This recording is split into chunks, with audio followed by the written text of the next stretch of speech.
Do the Mariners need to add another starting pitcher? Can Jarred Kelenic finally turn things around in 2023?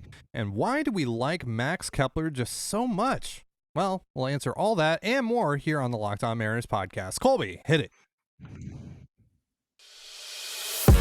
You are Locked On Mariners, your daily Seattle Mariners podcast, part of the Locked On Podcast Network, your team every day. It is Monday, December 19th, 2022. This is Trident Gonzalez and Colby Patnode for the Locked On Mariners podcast. Thank you so much for making us your first listen. Subscribe, like, and turn on alerts if you're watching on YouTube, or subscribe and leave a 5-star review on your preferred podcast platform if you like what you hear. And if you want to hear from us even more, please consider signing up for our Patreon. The link, as well as our social accounts, is in the description below. It is Mailbag Monday here on Locked On M's. We're going to answer some of your Twitter questions, but before we get into those, a couple of notes here. One, if you missed it, starting today, we, along with the rest of the Locked On MLB network, will be going from 5 shows a week to 3 shows a week until pitchers and catchers report, so sometime in mid-February. We personally are planning on posting episodes Monday, like today, Wednesday, and Friday. And if you want to still get your Mariners fix from us on Tuesdays and Thursdays, we are switching up our schedule on Patreon to accommodate that, and posting our episodes on Patreon every Tuesday and Thursday during this time. So for the next couple of months, that's how the schedule is going to work out. And you can check us out on Patreon at patreon.com/control the zone. Second of all, we have started a Slack channel for all of our listeners. It is free to join. If you don't know what Slack is, maybe you're familiar with Discord. It's basically like Discord. It's a chat room overall for our listeners and for us to all interact with one another. The link to that, I'm going to assume, is going to be in the description of this video and the show on your preferred podcast platform. Thirdly, Colby has put together his next chapter of his The Plan series, where he looks at this past season for the Mariners. It's an hour long.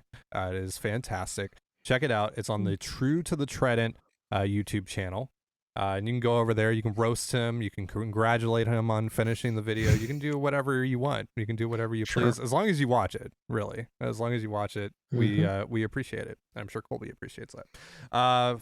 Fourthly, I guess, I want to direct you guys over to the Locked On Orioles podcast. After you're done watching this, I joined Connor Newcomb over there to talk about a potential Chris Flexen or Marco Gonzalez trade with the Orioles. So we had about a 20-ish minute discussion over there. Pretty interesting. So if you want to check that out, go over there. Fifthly, the link to the video will be in the description down below. I suppose I should probably put the crossover episode also in the description down below. So that's a lot going on. And I am tentatively scheduled to join Ethan Smith over on Locked On Pirates on Thursday to talk about who else? Brian Reynolds. So we'll let you know if that changes, but it sounds like I'll be talking to Ethan over at Locked On Pirates. So nice. Yeah, lots going on. Nice, that's fun. All right, let's get into these questions. First question comes from Grant. Grant says, I hear you guys talk about WRC plus and batters that control the zone, but what are some statistics and key attributes the M's front office utilizes or tends to look for compared to other front offices? As a newer Mariners fan, just trying to learn the front office. So Colby, specifically, I don't know which stats the Mariners prioritize over others, because obviously we're not in the building, but we do know that they also have their own formulas for certain things, correct? Yeah, they actually have a formula that they use, control the zone formula, I think is what it's called. It's kind of a unique stat to them, but it's really not. It's something that all front offices look at. Essentially, what you're looking for is you want to strike out the other team more than they strike you out, and you want to draw more walks than you give away. It's really basically that simple.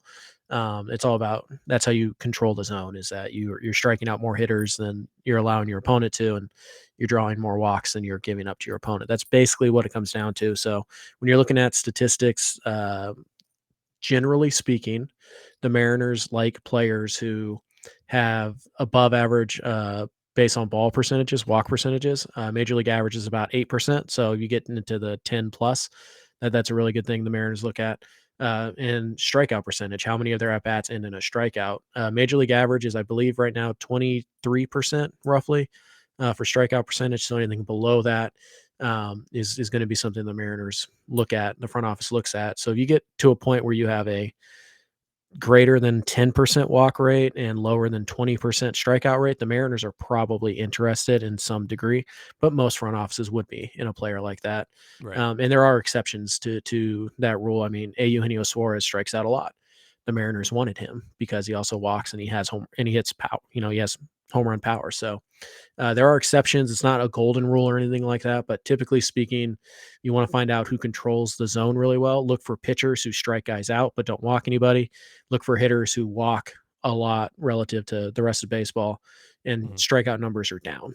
That's essentially what control the zone is. It's pretty simple. And like you said, that's what pretty much every ball club is looking for, at least the Sure. smart ones, right? At least the contenders. Some don't care as much as others, but in general, yeah.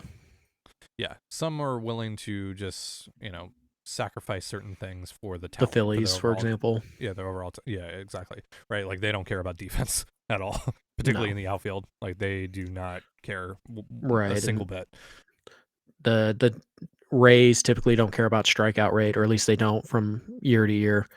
Houston did. They really did care the first time they built up their first championship team. So it just kind of varies, but for the most part, control the zone is all about strikeouts and walks.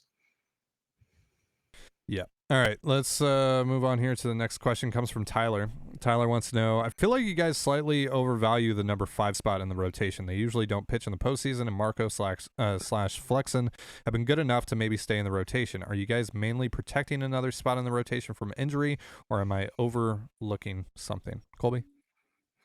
Yeah, I think the reason you have to consider the number 5 spot, I mean, first of all, you're right. They hardly ever pitch in the playoffs, at least as a starter. Now they may pitch out of the bullpen, which is why you would like your number 5 starter to have some upside so that it makes sense to throw him out of the bullpen, unlike Marco or really Flexen for that matter.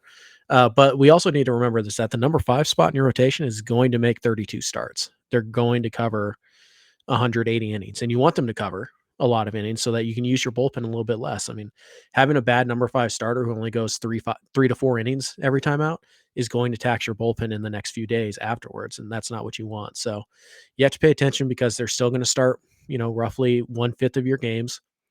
They're still going to account for roughly, 1/6 of the innings. And you want to win as many regular season games as possible so that you can maybe win a division, right? So in the playoffs, the number 5 starter doesn't really matter all that much, but in the regular season, it still does matter. And you want an above average pitcher in that spot. You can survive with Flexen and Marco, but if you go out and you get a number 3, right, and he's your de facto number 5, you're going to win over a lot of other teams' number 5s, and that gives you an advantage as you cycle through your rotation. So you're partly right about the number 5 starter typically doesn't start in the playoffs, but you still want that guy to be useful in the playoffs, and you want a good number 5 so that you can get to the playoffs. It's still an important role. And also for me, and I know I'm probably being spoiled and greedy, catch my drift. Oh boy. But I would like to add someone to the rotation if possible, and this is probably not possible at this point, but someone that could potentially push down, Robbie Ray into that 5th spot, or Logan Gilbert or George Kirby, whoever you feel is the worst of the 4 remaining pitchers that are not Marco or Flexen in that rotation. And I know a lot of you would prefer if Robbie Ray didn't pitch in the postseason, though. I think Ray's going to be a lot better this upcoming season, but that's a whole nother conversation. But yeah, really, it's just about getting deeper, and like if you have the ability to go out and add that luxury, because that's really what it is at the end of the day. You can survive with Chris Flexen or Marco Gonzalez as your number 5. That's totally fine. But if you're able to afford that luxury, if that opportunity presents itself to you, take it. Take it. Don't be afraid to take it. Would you? Yeah, exactly. All right, so we got more questions coming up here in just a moment, but real quick, a reminder, this episode of Locked On Mariners is brought to you by BetOnline. As I get the overlay up, BetOnline.net is your number 1 source for sports betting info, stats, news, and analysis. Get the latest odds and trends for every professional and amateur league out there, from pro football to college bowl season and basketball. We've got it all over at BetOnline.net. And if you love sports podcasts, you can even find those at BetOnline as well. We're always the fastest and easiest way to get your betting info. Head to the website today or use your mobile device to learn more. BetOnline is where the game starts. You're listening to the Locked On Mariners podcast. Thank you so much for making us your first listen. Let's get back into these questions here on Mailbag Monday, starting with Jace. Jace wants to know, are there any free agent bats left that are worth the investment at this point, or should we put our hope in a Brian Reynolds trade or some other under-the-radar trade? So, if you guys missed it, over the weekend, JD Martinez signed. Michael Brantley signed. He's going back to the Astros. Martinez is going to the Dodgers. Justin Turner also signed with the Red Sox. So, some bats are starting to come off the board. But I'm seeing, on Twitter, and I know that probably none of these names that I'm going to mention are going to excite anyone, but they're still pretty solid. But I keep on seeing this thing on Twitter and just everywhere that you go for Mariners discussion that there's just no one worth a damn left on the market. And I don't think that's true. Colby's going to mention Will Myers, obviously, Will Myers. AJ Pollock, we know that they're apparently in on him, even though the guy reported that deleted the tweet. I still think that they're probably in on AJ Pollock. It just makes so much sense. And I know that they're after a right-handed bat right now for the corner outfield spot, but David Peralta, maybe? Peralta's pretty solid. And I think he's going to be a sneaky good addition to whatever contender. I'm going to assume that he signs with a contender, ends up signing him. Michael Conforto's still out there, of course, and there's obviously the Pacific Northwest connection with Conforto. So there's still names. There's still interesting guys that would make the Mariners, let's just say, it's significantly better. Even guys that are 1.5 to 2 WAR guys, that's still a pretty significant upgrade over what the Mariners have right now on their roster. Is there anyone else that I didn't mention that stands out to you? Honestly, I wasn't listening, so I'm going to go with guys like Brandon Drury. Is a pretty interesting guy. Jurickson Profar is boring but useful. I don't think there's anybody out there in free agency right now that you're going to do backflips over, if the Mariners acquire. But there are some solid players who help, and they add to your depth, and they also give you legitimate left field value if Jarred Kelenic falls flat on his face. But yeah, I think you also should be looking at the trade market. We heard from Ryan Divish that the Mariners have at least checked in on Tyler O'Neill. That would be a really interesting and exciting addition. We don't know if the Cardinals are even willing to move Tyler O'Neill, but maybe. I think there's also a guy like Randall Grichuk, makes some sense out of Colorado. He's making $9-10 million. He crushes left-handed pitching, can play the corner outfield spots pretty well, can fake it in center field still for short periods. So, I think there still are free agents out there that are worth investing in. But you also shouldn't ignore the trade market. So I think Jerry's going to be open, and Justin are going to be open to pretty much any avenue to get the right guy. But I do think right now that they're they really seem to think they have a good shot at getting Brian Reynolds, which they know more than we do. So maybe they do. Yeah. And Divish, who is typically dismissive of any and all rumors with the Mariners, is not being all that dismissive with this one, which is interesting to say the least. And the fact that he also mentioned, them calling about Tyler O'Neill to the Cardinals. So maybe O'Neill's the fallback option there if they just can't get something done with Reynolds. And either way, I mean, O'Neill's a really, really fun upside play. We were talking about him before we started recording that, he hasn't been healthy. He's only played over 100 games once, but that one time that he played over 100 games, he was nearly a 6-win player, and he's a really good defender with value on the base pass, and he can hit for power. Yep. I mean, by the way, I think I should take this time to point this out. If you're going to have a weakness entering, a regular season, having your weakness be in the corner outfield is probably the best place that you could possibly have a weakness. Now, ideally, you'd like to not have one, but think of all the guys who, produce average or above average seasons who play in the corner outfield. And think of how many of those guys are moved in a trade deadline. Think of how cheap Denard's span was, right? Think about, how easy it is to go out and get a Ben Gamble, right? So waiting on the left field market, hoping that you find the perfect fit, either if it's a platoon or a full-time player, it's not a bad strategy because if Kelenic falls flat on his face, or if Trammell can't hack it, or they, whatever it is, Cade right? Marlowe. Yeah. Right. I mean, whoever it is, if they can't get it done, the Mariners, it's not going to be hard for them to go out and acquire a veteran who can at least hold that spot down until they can go get a serviceable upgrade in that corner spot. So it's not the worst thing in the world if they don't, if it's Kelenic and Pollock, that's pretty good. But like if Kelenic fails and they still want a left-handed hitter who can platoon with Pollock, they can just go give, a box of gum to whichever team signs Ben Gamble, or, insert random lefty who's going to post a 95 to 100 WRC plus season. So, there's no reason really to freak out about the corner outfield spot right now. If for no other reason, we're 68 days away from pitchers and catchers. So, see how it looks. Next question comes from Mark. Mark wants to know, would Brian Anderson, Will Myers, and maybe a bullpen arm be good enough for you guys? I know not the masses, but it does make this team better. Yeah, I mean, that's the key at the end of the sentence there. That, it's it makes the team better. It's not the most exciting thing. I don't think it necessarily accomplishes everything that you wanted to get done heading into this offseason, but you're in a better spot. You're a pretty well-rounded team if those are your additions. Now, obviously, it depends on the bullpen arm, right? Because you left that kind of ambiguous there. Like, is that like a seventh inning guy? Is that like a Paul Sewald like type of arm, or is that another Trevor Gott, right? Is that another mid-leverage guy? I would like to see them add maybe something closer to the late innings type of leverage arm. That would be my preference. Just depends on if you're able to do that. But yeah, if say they added like another high leverage arm and then Brian Anderson and Will Myers, I feel pretty good about the offseason. I don't feel amazing about it. I'm not giving them, an A+, but I'm giving them a solid like B+ on the whole offseason. Definitely an A+ because they got Will Myers, but of course, and you're on his payroll, as everyone in the YouTube comments says. Still waiting for that first check. And by everyone, I mean like 2 people. Yeah.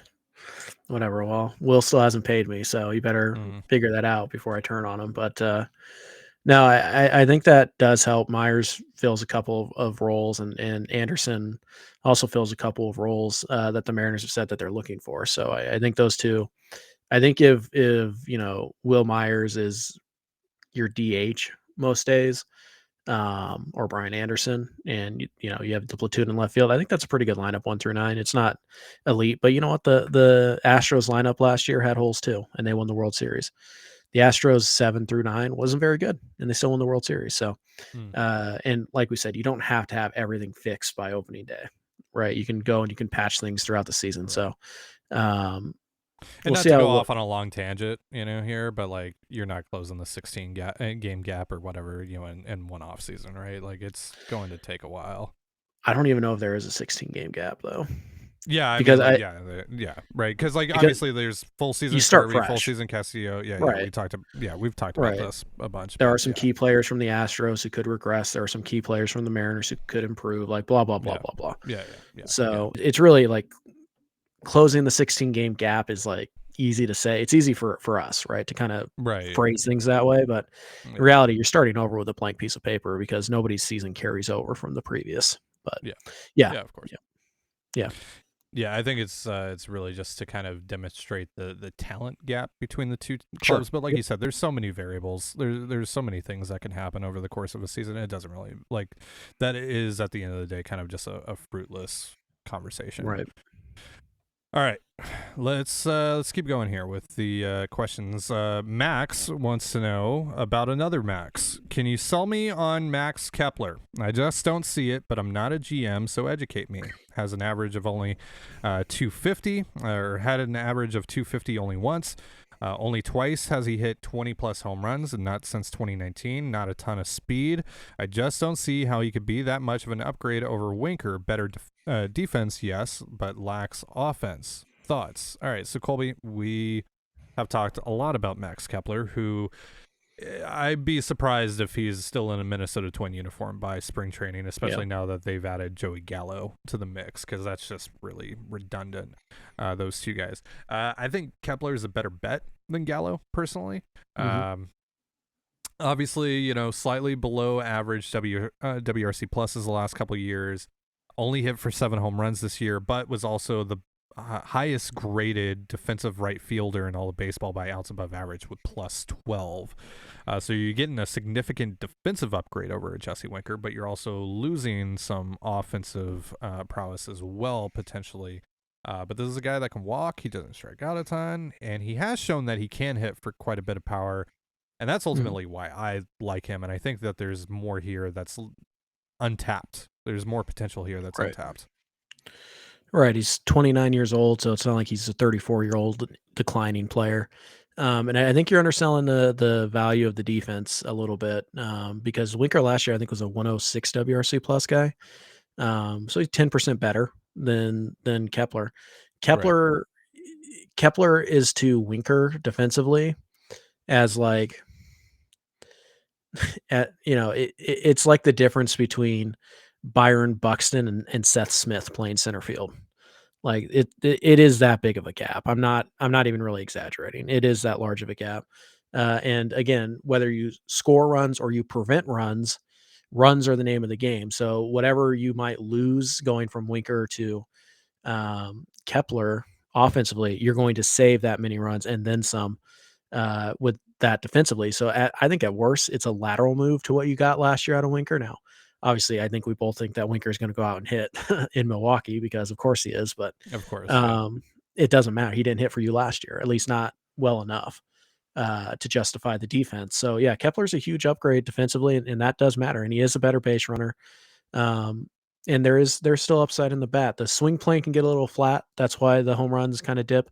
But I think if the Mariners want to make a small change, I think that they can unlock some more of that power. And if Max Kepler is a guy who's going to hit, 250, 320, 400 even with that defense, he's going to be a 2 or 3 win player. And that's an upgrade over what you have right now. Mm-hmm. Agreed. All right. Rob wants to know, will Kelenic produce next season? Question from my 12-year-old son, Everett. What's up, Everett? Thank you for the question. So, there were a lot of Kelenic questions this week. There were a lot of questions. He is by far the most talked about player on the Mariners roster right now.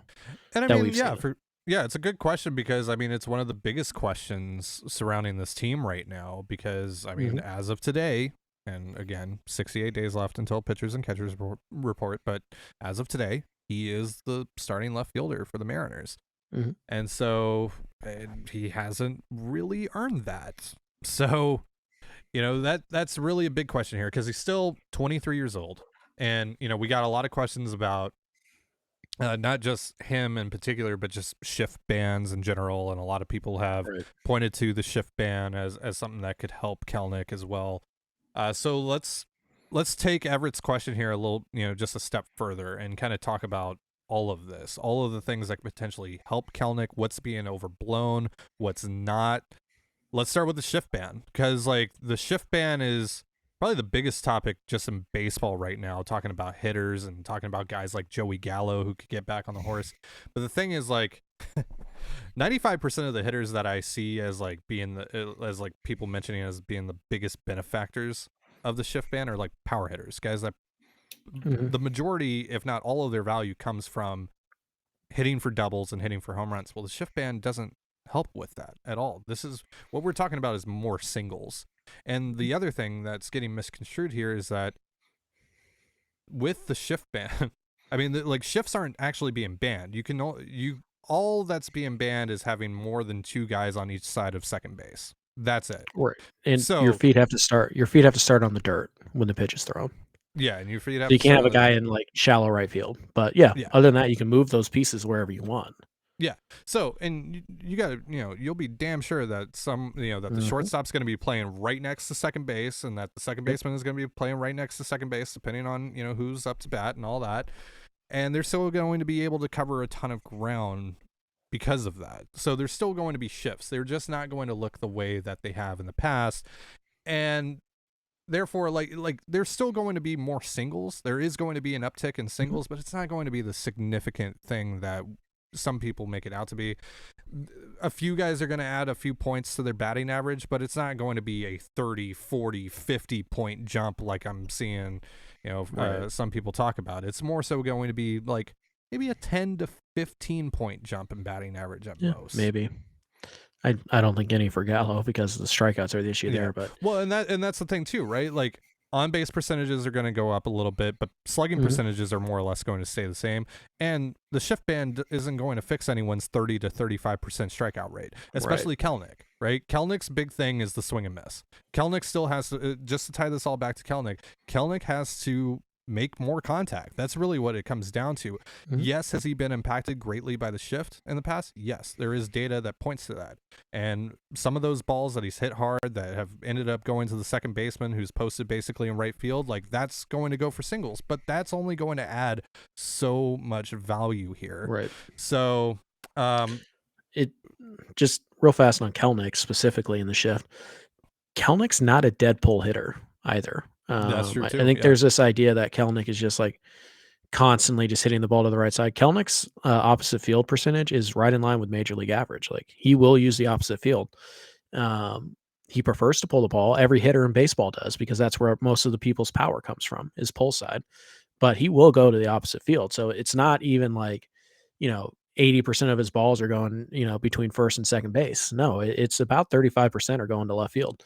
The difference is that Kelenic has to hit the ball hard to left field. Kelenic has to make more contact. Like you said, he has to make better quality contact. He has to cover more of the plate. And all those things are going to help him so much more than just the shift band. He has to find a swing that allows him to cover the entire side of the plate because you watch Kelenic for 3 days and you'll know how Major League Baseball is going to pitch to him for the next 2 weeks. Whether it's velocity up or it's change ups away, because he doesn't make that adjustment quick enough because he's constantly cycling through new swings to fix the old adjustment. Kelenic's got to find a swing that works. I think he's got to slim down. He'd still be fit, but he's got to be less muscle bound. We've talked about this. Yeah, he's just too stiff. Right. There's fluidity in baseball. You have to be fluid, and it doesn't really matter what your body looks like. As long as you have fluidity, you have to have a whippiness in your swing. Yeah, and maybe maybe some of you remember the conversation that we had on a Mailbag Monday a few weeks ago about bat speed, right? Kelenic needs to improve his bat speed. He needs to become a more fluid hitter, and he needs to be able to, like Colby said, to cover more of the plate. Because, look, you look at last year. I mean, and again, talk about what Colby was talking about here is like. Pitchers just go, they'll spam the outside part of the zone, and he can't do anything about it. Right. And I mean, then when you see him start to maybe make an adjustment here or there that might lead to that success, what happens? He can't touch fastball velo up in the zone. Anything above 96. And a timing issue. Right. It's a timing issue because Kelenic is Kelenic is as fit as any Major League Baseball player in the league. Like it's not a strength issue. It's not a conditioning. He's stiff. He's a stiff guy. He's a burly guy. So he has to get more fluidity in the swing. So is Kelenic going to produce this year, to get back to the question? I don't know, but I'll say this. Jarred Kelenic reaching his ceiling would do more to close the gap between Houston and Seattle than any move the Mariners could have possibly made this winter. That's a fact. Sign Trey Turner, fine, whatever. Jarred Kelenic reaching his ceiling would be more impactful than that. Why? Because Jarred Kelenic's going to make $700,000 next year. And Jarred Kelenic's ceiling is still an all-star. So, yeah, guess what Trey Turner's ceiling is? All-star. So it's easy. It's the easiest thing in the world to sit here and say that Jarred Kelenic can't hit. Well, we don't know that. He's 23. He hasn't hit so far. That's totally fair. Nobody's arguing with you. And saying, well, trusting him to be the guy when you're trying to win a World Series, that's really risky. Again, nobody's arguing with you. Yeah. But just the idea that Jarred Kelenic can't be an impactful major leaguer because he hasn't been through his first 500 plate appearances or whatever. No, he's 23 years old. So let's see. Yeah. I think it's important that the Mariners find a way to give him at-bats, but it is just as important that the Mariners find a way to protect themselves so that if Kelenic doesn't hit, they have an answer. So will he produce? I don't know. I feel strangely confident that Kelenic can hit, like, even with his current skill set, 210, like 300, maybe 400, something like that. Yeah. which is with his defense and power, the home run power, is probably a 2-win player. Yeah. And if they platoon with him and he's not seeing Exactly. a ton of lefties, Mhm. like I think he can produce. I think we'll see like better overall numbers because he's just not being exposed to lefties as much. Right. Take something off of his plate, right? Yeah. Don't worry about hitting lefties. We're going to cover that for you. You worry Yeah. about getting right against one side of the plate, and we'll cover the other thing for you. Take a little bit off his plate. Give him a Yeah. little bit of breathing room.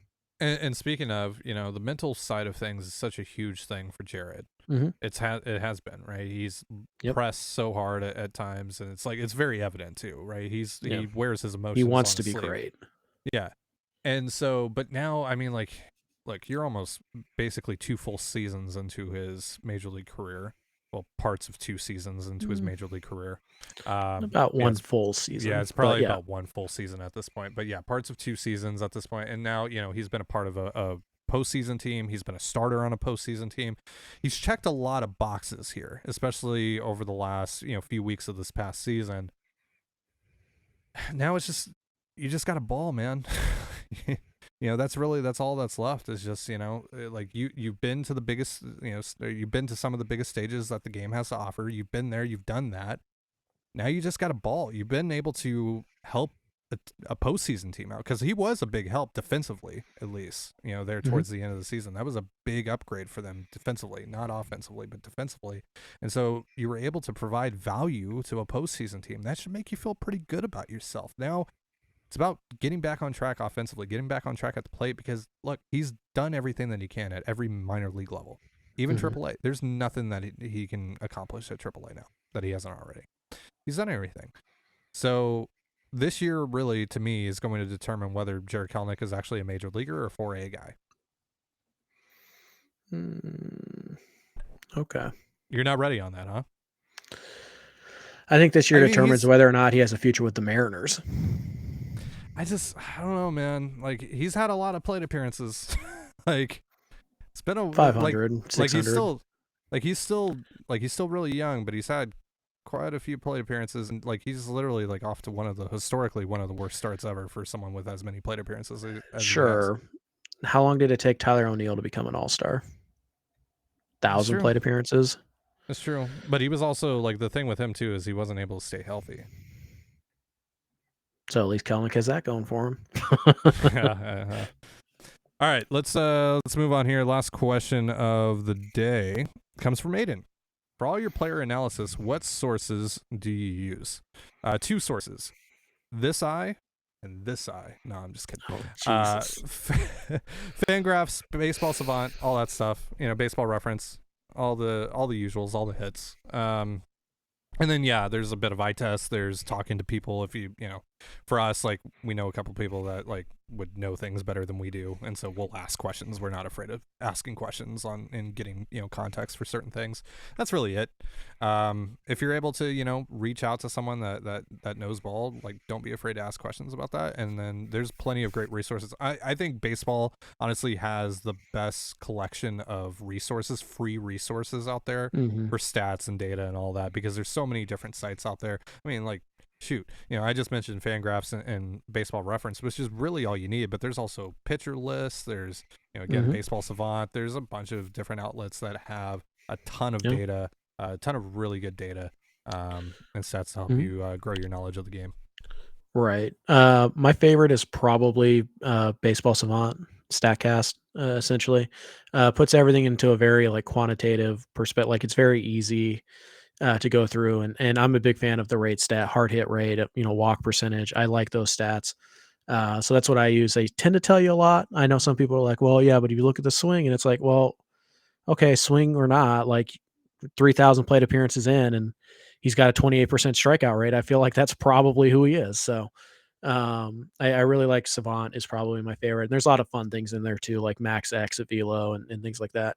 You can get those on Fangraphs too, which is probably my second favorite spot. Baseball Reference is great for quick, just streamlined data. And then in terms of prospects and stuff like that, draft stuff, I lean pretty heavily on Prospects Live. They do really good work. Their guys keep getting snatched up by front offices, so that should tell you something. And obviously MLB Pipeline is kind of just a quick go-to if you just want some quick information. And both of those sources, like Ty said, they're also free. So there are ways you can support them. I would encourage you to do that. But yeah, it's mostly everything that Ty and I use, you have access to as well, except for maybe there's a couple of people we can talk to about smaller things. And typically we use them for things like, hey, what does the swing look like? Because Ty and I aren't scouts, right? We're not hitting coaches. We can Or tell like, what's when some something's really information that bad. you're getting on like this guy in the Right. Dominican, right? Like someone that we literally cannot watch, Right. And that's why, like, when Ty and I in a couple of weeks talk about Felton and Celestine, like, that's not because Ty and I have watched the kid play. We have no idea. Like, we can't, there's just no video of him. Like, we can't go down there and watch him either. So we rely a lot on smart people who have other connections in the game beyond what we do to tell us things. And you just kind of got to find guys you trust and just roll with what they're telling you is part of it too. So I think it's like Ty said, baseball. The one thing that Major League Baseball does really well is that it's very easy to get information about the game, usually for free. So take advantage of them. The one free resource to not take advantage of, though, baseball trade values. Burn it, kill it with fire. Kill it with fire. Don't use that resource. Do not use that resource. It is not boy, Ty, good. I can't wait for Fan Fiction Friday. Everybody has to include a screenshot of their trade. Ty's favorite website in the world is Baseball Trade Values. Yep, Loves it. You can just get Ketel Marte for Brendan Bernardino. Sure, yeah, absolutely, yeah. Why not? Why not? Why the hell not? Okay, Totally that's realistic. That's all the questions for today. Sorry if we didn't get to yours. I think Colby's going to be answering some on the Locked On Mariners Twitter page because that's where all your questions came from. So if you didn't get your question answered, Colby will probably take care of you over there. So head on over there probably, I don't know, tonight, right? You're probably going to do it like later today Maybe or this afternoon. Yeah. All right. Sometime after the show's posted. Yeah. Yeah. So head on over there. And thank you to all of you that did submit questions. And thank you to all of those that asked the questions that got answered on today's show. But that's going to do it for our show today. Thank you so much for joining us here on the Locked On Mariners podcast. For Colby Patnode, I'm Trident Gonzalez. Be sure to give us a follow on Twitter at LO_Mariners. You can follow me at Dane Gonzalez. It's DANEGNZLZ, and Colby at CPAT11. That's CPAT11. You can also find all that stuff in the description of this episode. Thank you again for making us your first listen. For your next listen, check out the Locked On Sports Today podcast featuring the biggest stories of the day, plus instant reactions, big game recaps, and the take of the day. It's available on the Odyssey app, YouTube, and wherever you get your podcasts, just like us. And with that, have yourself a beautiful baseball day, and we'll see you on Wednesday. Peace.